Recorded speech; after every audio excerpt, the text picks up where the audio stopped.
Hi friends, welcome to Harmony Hills Home and Garden. I'm Jenny and we're gardening here in Baltimore, Maryland, Zone 7. Today's project is to gather up some fall leaf litter, yard waste. Mostly though, I'm looking for green materials that I can chop up and put on top of a no-dig garden bed that I'm working on for overwintering for spring planting. So come with me and let's see what kind of green materials we can find to add to our no-dig bed. You may have seen that I started a no-dig bed here using some compost, some grass clippings, some chopped up leaves, and some other plant materials that I had laying around in the backyard. And I'm hoping that over the winter this will decompose nicely and be a wonderful soil into which I can plant a new garden next spring. Now, since you saw that video, my husband has added some more shredded leaves to this area, and we're going to have a lot more shredded leaves to come as the fall continues and all of these trees in our property drop their leaves and we clean them up. So to go along with that brown material that is very carbon rich, we need to add in some green material that's got a nitrogen base to it so that the decomposition process can be fed nicely and we'll have the highest chance of success for having wonderful soil in this area in the spring. Ideally, you want to put on a lot of layers on each of a bed like this. I don't know how many layers I'm going to be able to put on here. I'm just going to cross my fingers and hope that the yard waste that my yard and garden create this fall will be enough to turn this into good soil for next spring. Fingers crossed, we'll see. But I do know that I need to get more green material into these garden beds. So I'm going to go around the garden today. I'll take you with me and we'll look for some green leaves that we can cut back and chop up and add on top of these new piles of shredded leaves. So in the fall, as the weather changes, of course, your herbaceous perennials die back to the ground and it's time to clean them up. Some of them you might leave for winter interest, like seed heads off of an echinacea or off of your sedums. But other things, like your hostas, it really does make sense to clean them up in the fall so that slugs and other pests and problems don't hide under the fallen leaves of the hostas and so on. There are lots of plants to clean up and some plants to leave. And so now's the time to start looking around about cleaning up your garden.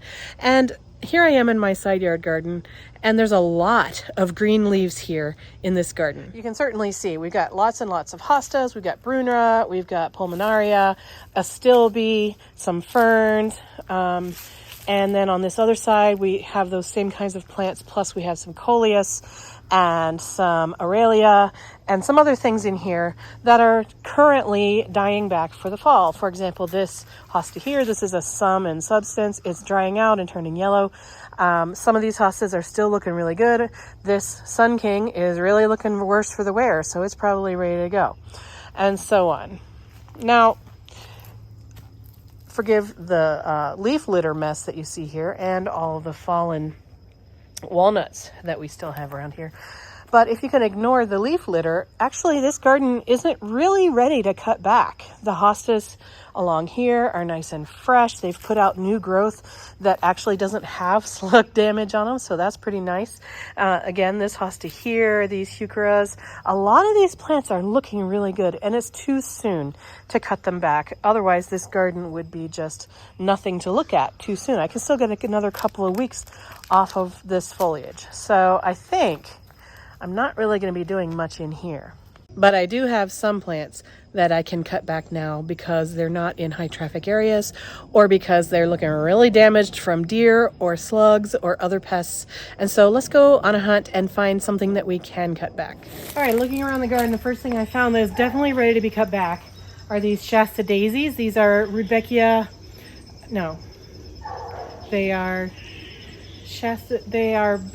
Shasta daisies, leucanthemums. And you can see they are done flowering for sure. They are droopy, they are ready to go. So these can come out.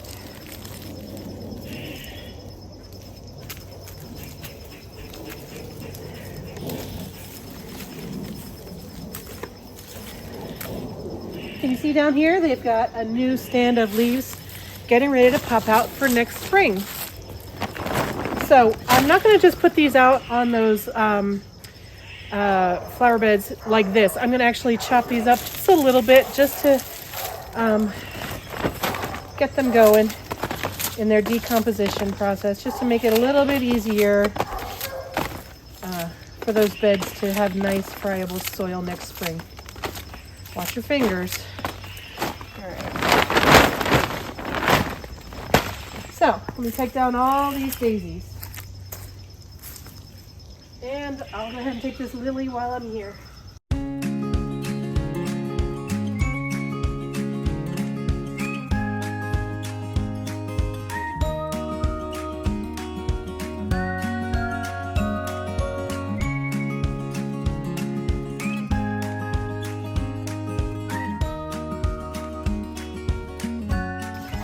This step probably isn't necessary, but it makes me feel good, and also it's kind of relaxing. But if you know a better method with a hand tool or even a power tool to chop up yard waste like this to prepare it for the compost piles, let me know in the comments down below. I'd love to hear from you. I want to mention this is not daisies. This is phlox. And this is totally infested with powdery mildew. So I will be cutting this down, but I won't be adding it to my pile. I'm going to put this into the trash.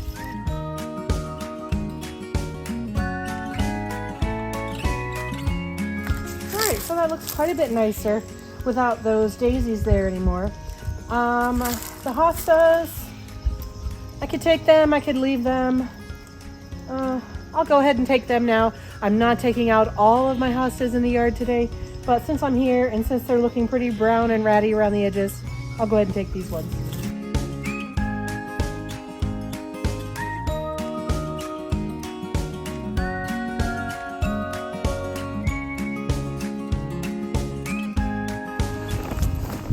Well, these columbines are on their last leg. They're starting to curl up and die off.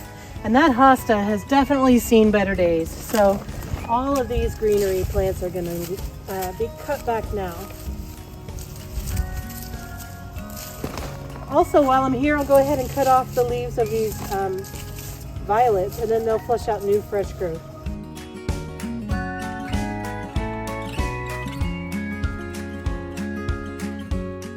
Go ahead and pull out this clover weed also while I'm here. It can go in.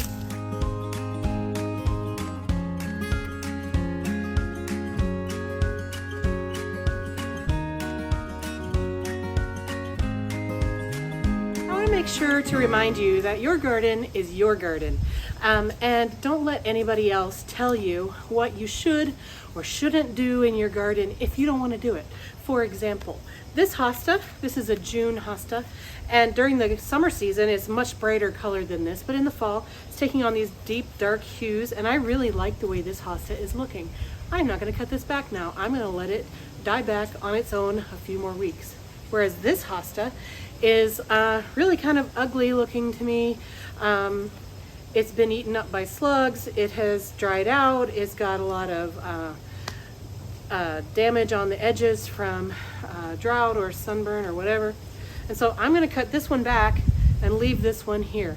And so that's just a reminder to you that, you know, your garden is yours to do with what you want. And I'm okay taking that one out and leaving this one.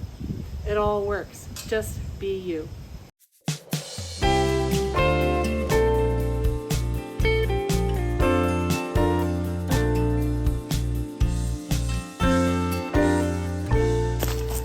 All right, folks, while we're on the subject of personal preference, let's talk about coleus.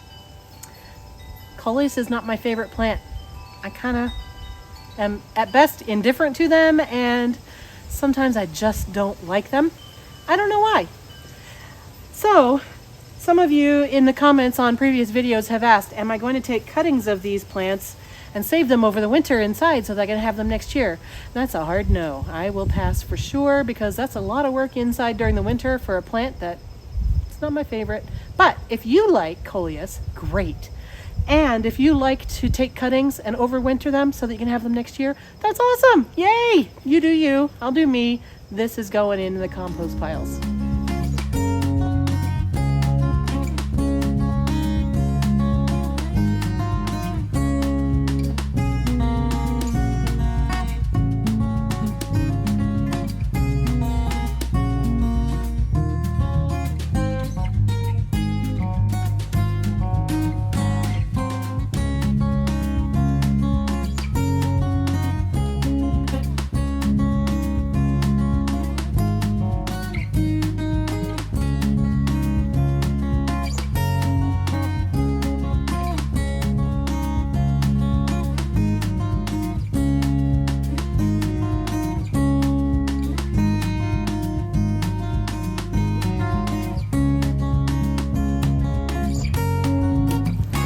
Okay, so this is a decision point.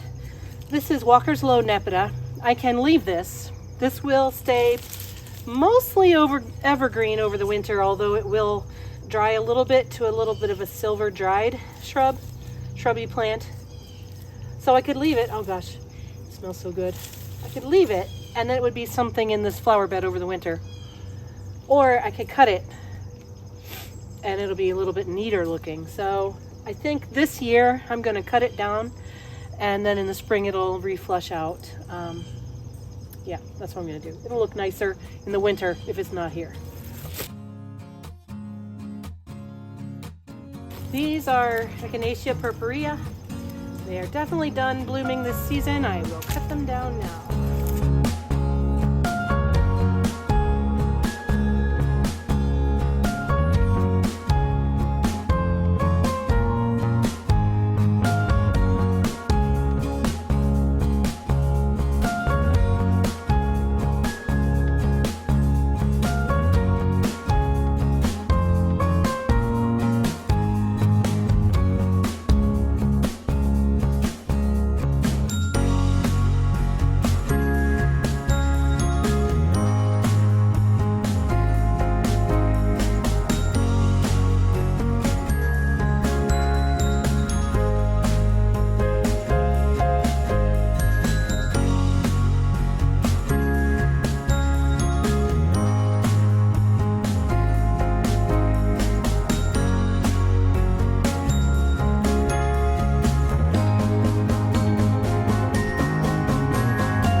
I now have a large bin full of green waste material. It's been very roughly chopped, not very small, but it's pretty full. And so I'm under no illusions that this is going to cover very many square feet. However, let's go put it out on the freshly cut leaves that Dave just put out on the cardboard, and let's see how far it goes. You know what? Let me water real quick first.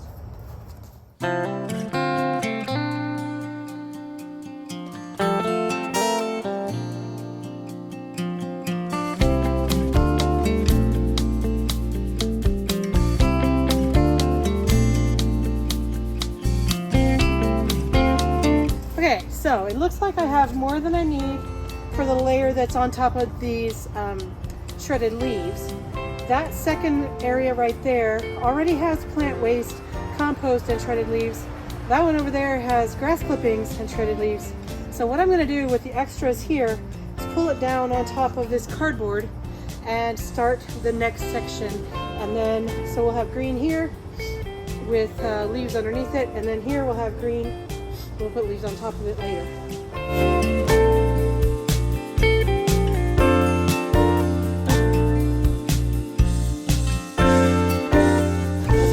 Bulk of brown versus green is concerned. If you read various sources online, some say 50-50 in terms of volume. Others say 70% brown, 30% green. Others have different ratios. So I don't think it matters a ton as long as you have at least 20 or 30% green and at least 20 or 30% brown. I think if you have too much green, it'll start to smell bad. And if you have too much brown, it'll just sit there and won't really decompose. So you have to have a mix of both. As I said in the video where I was making this bed the first time, each of these sections is going to have a different composition of yard waste on it. Some of them are going to have purchased mulch or compost. Some of them are going to have primary leaf clippings. Some of them are going to have more grass clippings, etc. So I think in the end, it's all going to turn out to be pretty much equivalent, I think. But again, this all comes down to using what you have so that you don't have to purchase organic material to bring in to your garden. If you have green material, if you have brown material, make sure you're using it to your garden's advantage rather than setting it out to the curb to take away in the municipal trash collection or refuse. Make sure you're using it within your own garden. In fact, Jim Putnam on HortTube channel has said that he's going to try next year in 2022 He's going to try to not bring in any sort of gardening materials other than plants.